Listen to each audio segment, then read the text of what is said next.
Bishnupriya halt থেকে মালঞ্চপাড়া তেলের মিলের মোড় বা বাইপাস রাস্তা যেখান থেকে শুরু হচ্ছে সেখান থেকে একটু কলেজ মোড়ের দিকে এগোলে বা হাতের এই গলি, আর এই দেখুন এই রাস্তাটা সেটা চলে যাচ্ছে কলেজ মোড়ের দিকে, সুনীল ভবন হয়ে কলেজ মোড়ের দিকে। আর এখানের এই গলিতেই পুরশিব হেলথ পয়েন্ট, সেখানে বসেন doctor Arvind Kumar, sugar specialist. শুনে নি তার পেশেন্ট কি বলছেন ডাক্তারবাবুর সম্পর্কে। এখন কেমন আছেন? এখন ভালো আছেন। আপনার রিপোর্ট তো দেখতে পাচ্ছি 5.7 এসে HbA1c। তো আপনি কতদিন ওষুধ খেয়েছেন টোটালি?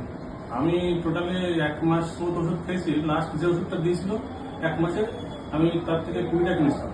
20টা কেনার পরে এখন 7খানা রয়ে গেছে। তার মানে ওই একদিন কোনোদিন খেতাম, কোনোদিন খেতাম না, মানে ওষুধ, তারপরে ওষুধ বন্ধ করে দিয়েছিলাম। আর কি করছেন আপনি? আমি এখন ডাক্তারবাবুর পরামর্শ ডায়েট চার্ট আর ডাক্তারবাবু যেটা স্মুথলি যেটা দিয়েছেন ওটা নিয়মিত খাচ্ছেন? হ্যাঁ, ওটা আমি সপ্তাহে 4-5 দিন খাওয়ার চেষ্টা করি। মানে এই পেশেন্ট ডায়েট চার্ট মেনে আজকে খুব ভালো আছে। ওষুধ সব বন্ধ হয়ে গেছে। ডায়েট চার্ট যা উনি মেনেছেন তার সাথে সাথে দেখছি কি আমি ইনার এমনি উইদাউট মেডিসিন ইনার HbA1c 5.7, এটা খুব ভালো।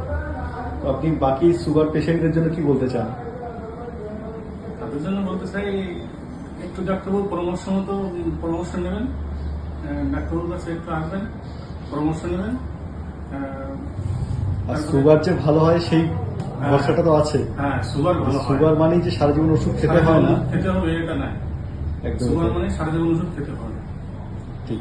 তো ডাক্তারের কাছে এসে এইটুকু বুঝতে পেরেছেন যে সুগার মানে সারা জীবন ওষুধ খাওয়ার কোনো ব্যাপার নেই, সুগার সম্পূর্ণ ঠিক করা যায়। ঠিক ঠিক আছে।